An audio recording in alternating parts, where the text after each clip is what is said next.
Alhamdulillahilladzi ja'ala as-siyama fi syahri Ramadan. Wassalatu wassalamu ala sayyidina Muhammadin sayyidil mursalin wa ala alihi wa sahbihi ajma'in. Ayuhan nas, ittaqullaha haqqa tuqatih wa la tamutunna illa wa antum muslimun. Qala Allah Ta'ala fil Qur'anil Karim wa huwa asdaqul qailin. A'udzu billahi minasy syaithanir rajim. Bismillahirrahmanirrahim. Ya ayyuhalladzina amanu kutiba 'alaikumus shiyam kama kutiba 'alal ladzina min qablikum la'allakum tattaqun. Shadaqallahul 'azim. Marilah segenap puji dan syukur kita panjatkan kehadiran Allah Subhanahu wa taala yang senantiasa mencurahkan berbagai nikmat dan karunia-Nya atas kita bersama. Allah pula lah yang mentenuhi kepada kita kesehatan fisik dan mental kita sehingga kita mampu melakukan ibadah di bulan yang penuh dengan rahmat, maghfirah serta keampunan atau pembebasan daripada api neraka. Kemudian rahmat dan sejahtera mari sama-sama kita sanjung sajikan ke pangkuan alam baginda Nabi besar Muhammad sallallahu alaihi wasallam beserta keluarga dan para sahabat beliau sekalian. Yang mulia gure-gure kamu, duku-duku para abu, abi, abati, walid, pimpinan dayah dan balebut yang kamu muliakan, gurek danyo duku mumsyik serta wakilnya, yang kamu hormati para hadirin sidang jamaah Jumat yang berhadir pada uro yang mulianya. Hadirin yang berbahagia,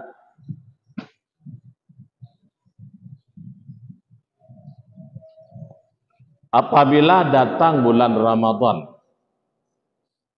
dibukakan segala pintu surga dan ditutup segala pintu neraka serta iblis dibelenggu seluruhnya. Saya kira menan terjemahan daripada hadis yang diriwayatkan oleh Bukhari dan Muslim.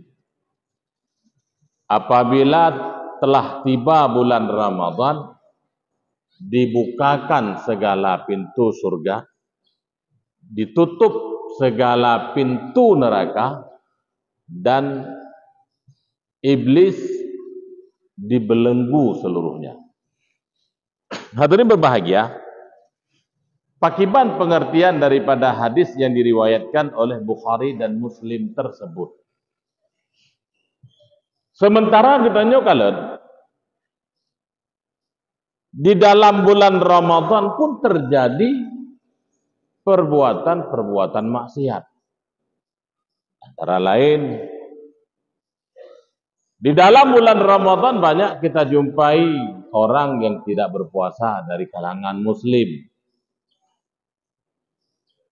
Banyak warung yang digerebek karena menjual makanan pada waktu yang belum diperbolehkan di siang hari. Terjadi pembunuhan, terjadi pencurian di melasah, di masjid atau di tempat-tempat yang lain ketika salat tarawih berjalan. Bahkan di dalam bulan Ramadan pun ada terjadi perzinahan. Singkat kata, lebut-but maksiat yang terjadi di bulan Ramadan. Bukankah perbuatan maksiat dan dosa itu semuanya ditunggangi oleh iblis dan syaitan? Lantas bagaimana hubungannya dengan hadis Rasulullah sallallahu alaihi wasallam yang beliau katakan semua iblis dibelenggu pada saat masuknya bulan Ramadan. Hadirin sidang jamaah Jumat yang mulia. Baiklah, pada kesempatan kali ini ulun tuan akan mencoba mengupas sedikit tentang hadis tersebut. Yang pertama kata Rasul, iza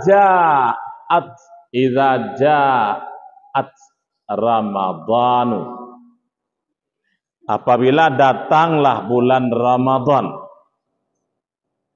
futihat abwabul jannah, dibuka semua pintu surga. Artinya adalah apabila datang bulan Ramadan, akses menuju surga itu dipermudah.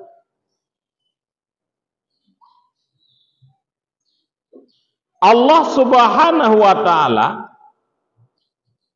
memberikan akan nilai bagi perbuatan baik hambanya dengan nilai yang sangat fantastis.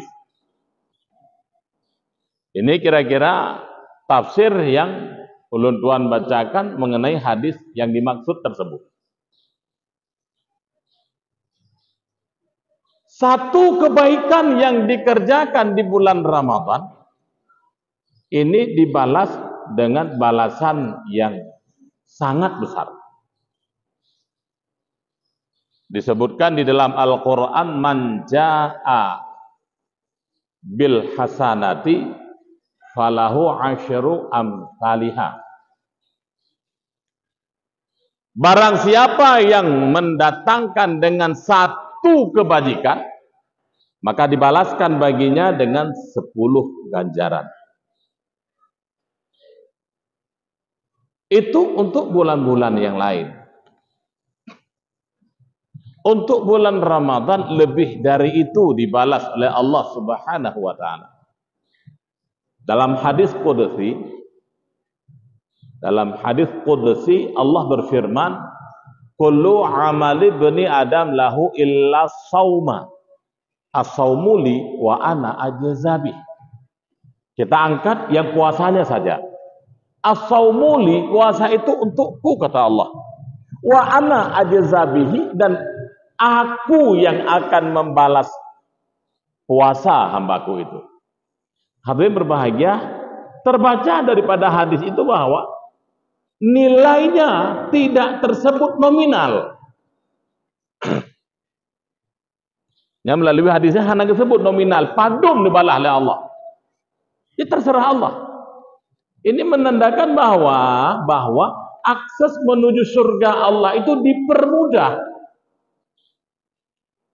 Pada hadis yang lain Rasulullah Shallallahu Alaihi Wasallam memberikan bocoran sebahagian daripada fadilah-fadilah yang diberikan oleh Allah kepada hambanya di bulan Ramadan. Antara lain, man shama ramadanan imanan wa ihtisaban ghufira lahu ma taqaddama min dzambi. Barang siapa yang berpuasa di bulan Ramadan, maka diampuni baginya. Ghufira lahu, diampuni baginya ma taqaddama min dzambi, barang yang telah terdahulu daripada dosanya. Di dalam hadis yang diriwayatkan oleh Muslim sendiri, wa ma ta'akhkhar, dan dosa yang akan datang telah diasuransikan untuk diampuni pula. Hadirin berbahagia, bukankah itu balasan yang luar biasa yang ulun tuan sampaikan penuh dengan bahasa fantastis? Untuk mendapat pengampunan 1 tahun itu bukan mudah. Payah tadu di malam beristighfar, astaghfirullahaladzim, penuh dengan keikhlasan, dan betul-betul kita insaf taubat kepada Allah. Tapi ternyata dengan berpuasa 1 hari di bulan Ramadan, yang mana puasa itu didasari oleh keimanan kepada Allah dan hanya semata-mata mengharap keridhaannya, itulah ihtisaban. Ini pegah oleh Rasulullah, ini ampuni dosanya 1 tahun. Hana bukan 1 tahun benar. Ghufira lahu ma taqaddama min dzambi. Dosa-dosa yang telah terdahulu. Hati berbahagia. Ketika dosa itu disebutkan, dia berbangga bila dengan hadis tersebut. Kalau kita lakukan Ramadan ka 11 huro ka huronyo. Malam ke-12 yang namanya umum. Dipadumkan dipampun dosa oleh Allah. Mari kita pelajari lebih lanjut tentang dosa yang dimaksud. Dosa yang dimaksud itu adalah dosa kecil. Ketika dosa tidak dikaitkan dengan besar kecilnya, ini yang tertuju oleh pembicaraan itu adalah dosa ubud. Jadi kan dosa rayu, semayang kita ngalam selesai. Artinya nak semayang yang tinggal ya masa muda, yang tinggalnya karena sengaja, kusala karena malasnya, yang tinggal karena ghaflah lalainya, itu tidak diampuni dengan berpuasa di bulan Ramadan.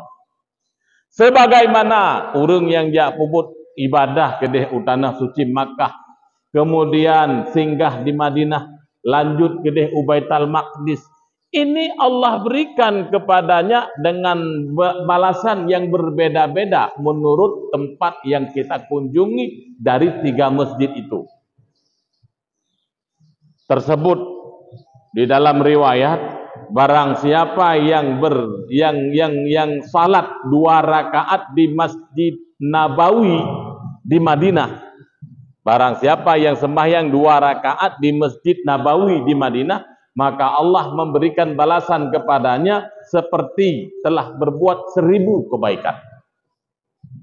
Barang siapa yang salat 2 rakaat di Masjidil Haram Makkah Mukarramah, Allah memberikan balasan kepadanya seperti telah berbuat beribu-ribu kebajikan.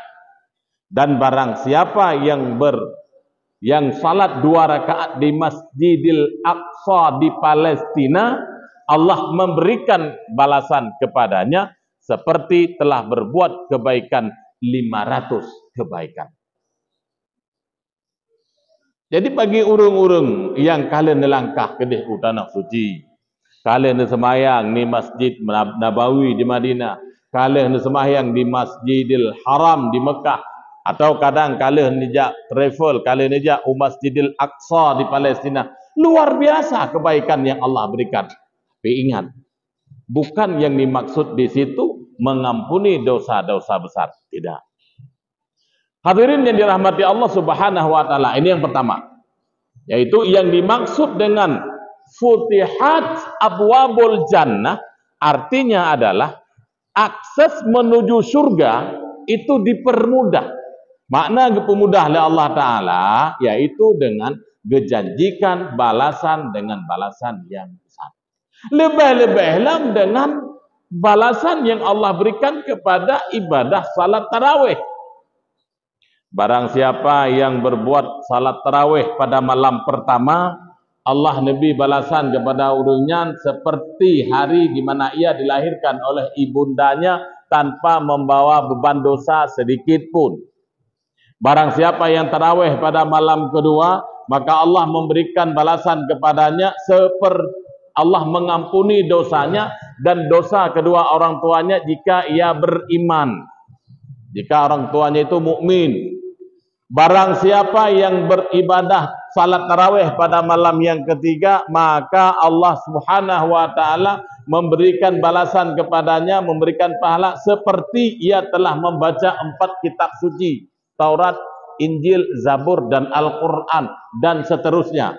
Barang siapa yang berbuat ibadah tarawih pada malam yang ke-11 beklam, maka Allah Subhanahu wa taala menjanjikan kematiannya itu dengan tidak membawa dosa, seperti ia baru dilahirkan oleh ibundanya. Jadi kita pelajari lagi tanya malam untuk menyenapannya umur tu malam ke-12, Allah Subhanahu wa taala memberikan balasan kepada hambanya yang berbuat tarawih, wajahnya bersinar di hari kiamat ketika kiamat itu terjadi. Subhanallah. Masalah wajah kita nyohina di dunia hitam, hana berurusan dengan urusan akhirat. Hana payah tak minta kedehnya skincare untuk tak pegelih muka, hana payah. Ikuti ibadah tarawih pada malam ke-12 nanti malam, insya Allah Allah akan memberikan kepada kita wajah yang glowing. Hingga hura dudo tawo kedeh umasar, wajah kita akan bersinar. Ini pegat di dalam hadis, laksana bulan purnama di malam yang ke-14. Bukankah itu akses yang mudah? Bukankah itu balasan yang sangat fantastis? Maka sahlah nekel Rasulullah menurut penafsiran ulama, barang siapa apabila datang bulan Ramadan, maka pintu surga itu dibuka seluas-luasnya. Belum lagi balasan untuk yang berinfak. Ini keterangannya Allah mengatakan, wailul likulli humazatil lumazah. Allah mencela kepada orang-orang yang al-humazatil lumazah. Siapakah si al-humazatil lumazah? Allazi jama'amal. Mereka-mereka orang-orang yang menghimpunkan harta, wa'addadah, dan selalu menghitung-hitungnya. Yahsabu annama lahu akhladah. Mereka menganggap bahwa harta mereka itu akan mengekalkan mereka di dalam dunia ini. Kala tidak sama sekali. La yumbazanna fil hutamah. Bahkan mereka akan dicampakkan ke dalam al-hutamah dan seterusnya. Ini sebagai dalil yang menyatakan bahwa orang-orang yang mencari dan mengumpulkan harta dicela dalam agama. Jadi kebalikan daripada dicela itu dipuji. Maka balasan yang Allah janjikan kepada hamba-hambanya yang berbuat ibadah, berinfak, bersedekah, berpulang, yang menyangkut dengan harta, ini diberikan balasan dengan balasan yang luar biasa. Nah, maka perbanyaklah berinfak di bulan yang suci ini.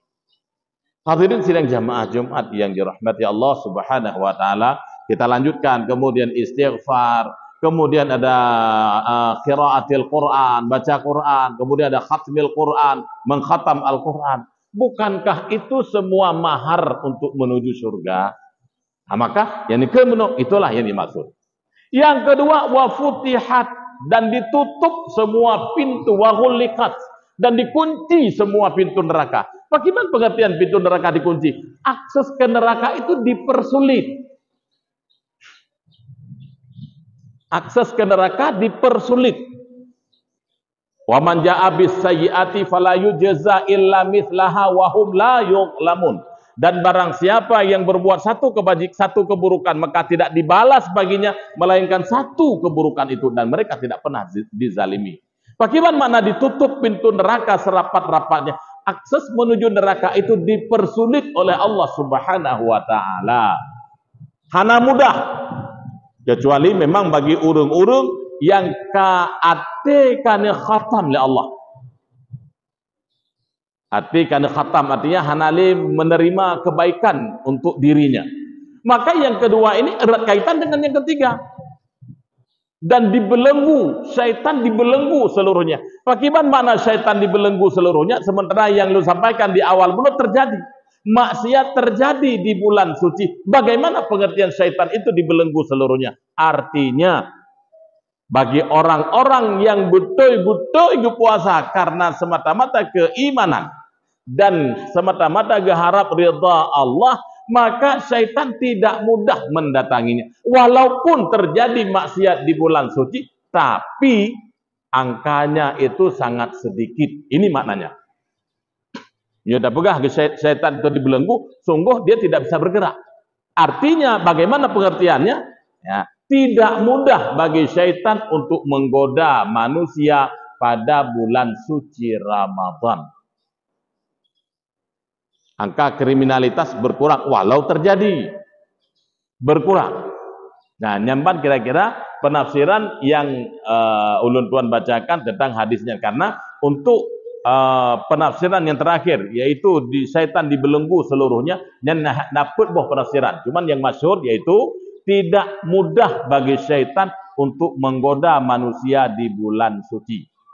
Pakon, karena menyogitannya betul-betul yang tak puasa man sama Ramadanan imana wahtisaban. Ketika syaitan bergerak melalui mata untuk mengajak seseorang di bulan Ramadan yang berpuasa untuk melihat sesuatu yang diharamkan, maka hatinya berkata, kamu berpuasa.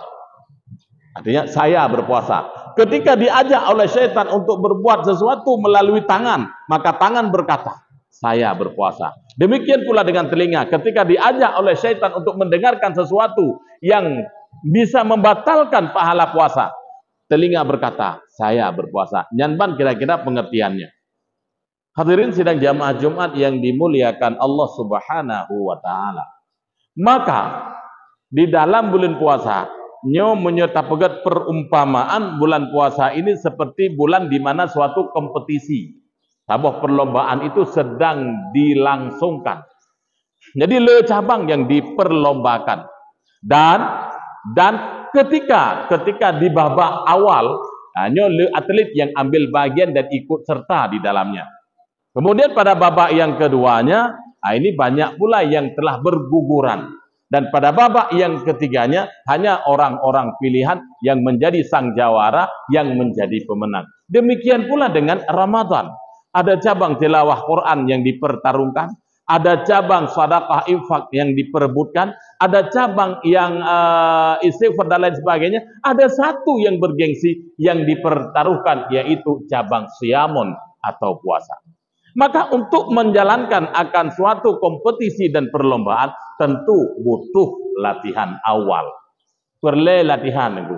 Contoh dalam sebuah pertarungan, kita nyoba ikut lomba lari 10K. Maraton 10 km.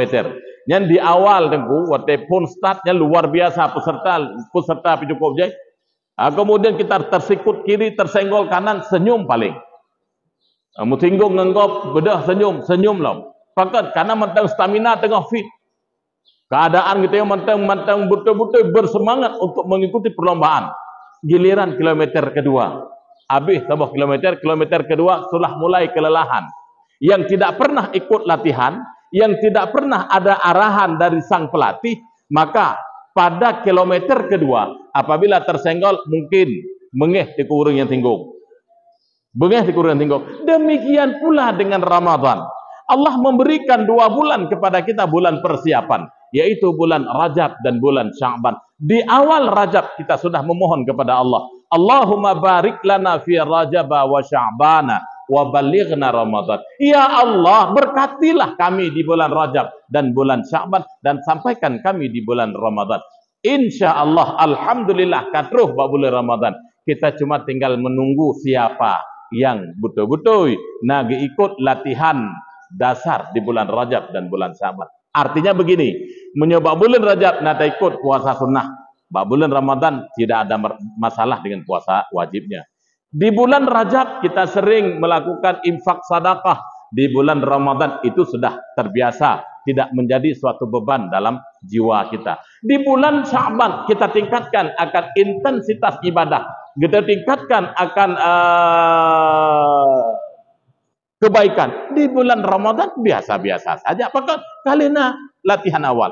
Tapi bagi seorang atlet, ini logika, bagi seorang atlet yang mengikuti suatu perlombaan, sebuah cabang olahraga, tidak pernah mengikuti latihan dan tidak pernah mengikuti arahan dan bimbingan dari seorang pelatih. Ini pertanyaannya, mungkinkah dia akan menjadi juara? Impossible, tidak mungkin. Kecuali itu adalah keajaiban. Tetapi untuk ibadah tidak ada bahasa keajaiban. Semuanya karena hidayah dan taufik Allah Subhanahu wa taala. Hadirin sidang jamaah Jumat yang mulia.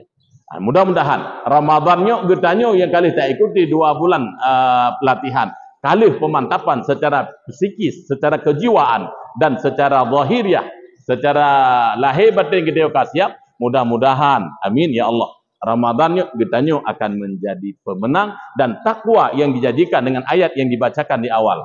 Ya ayyuhallazina amanu kutiba alaikumusiyam kama kutiba alal ladzina min qablikum. Itu adalah saya. Bebenarlah mati yang berhak menyandang gelar takwa itu adalah saya. Maka pelihara puasa, jaga yukaurudillah dan tarawih ben tinggal. Malam ke-12 nanti malam yang apa yang umum bila Allah menyunanda tarawih yang akan dibangkitkan kita oleh Allah di yaumil mahsyar dengan wajah yang berseri laksana bulan purnama 14 hari, biasa disebut oleh anak muda jino glowing kembali. Mudah-mudahan yang dapat saya sampaikan. Terima kasih atas segala perhatian dan mohon maaf atas wate yang kata kita mungkin agak banyak sedikit. Jino datang dalam rukun 2 al-khutbah.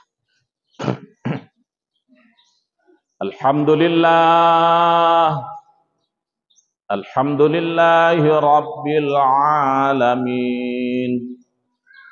Ashhadu an la ilaha illallah wahdahu la syarikalah. Wa ashhadu anna sayyidana Muhammadan abduhu wa rasuluhu la nabiyya ba'dah. Allahumma salli wa sallim wa barik ala sayyidina Muhammad wa ala alihi wa sahbihi ajma'in. Ayuhan nas, ittaqullaha haqqa tuqatih wa la tamutunna illa wa antum muslimun. Qala Allah ta'ala fil Qur'anil Karim. أعوذ بالله من الشيطان الرجيم بسم الله الرحمن الرحيم يا أيها الذين آمنوا كتب عليكم الصيام كما كتب على الذين من قبلكم لعلكم تتقون. Barakallahu li wa lakum bil Qur'anil azim wa nafa'ani wa iyyakum bima fihi minal ayati wa dzikril hakim wa taqabbala minni wa minkum tilawatahu innahu huwas samiul alim. Rabbighfir li dhanbi wa rabbana hab lana min azwajina wa dhurriyyatina qurrata a'yun rabbana atina fid dunya hasanah wa fil akhirati. Alhamdulillah, alhamdulillahi rabbil alamin. Allahumma salli wa sallim wa barik ala sayyidina Muhammad wa ala alihi wa sahbihi ajma'in. Ayuhan nas, ittaqullaha haqqa tuqatih wa la tamutunna illa wa antum muslimun. Qala Allah ta'ala fil Qur'anil Karim. A'udzu billahi minasy syaithanir rajim. Bismillahirrahmanirrahim. Qul huwallahu ahad. Allahus samad. Lam yalid wa lam yulad wa lam yakul lahu kufuwan ahad. Allahumma ighfir lil muslimina wal muslimat wal mu'minina wal mu'minat al ahya'i minhum wal amwat bi rahmatika ya arhamar rahimin. Rabbana atina fid dunya hasanah wa fil akhirati hasanah wa qina adzabannar. Wa la dzikrullahi akbar. Wallahu ya'lamu ma tasna'un.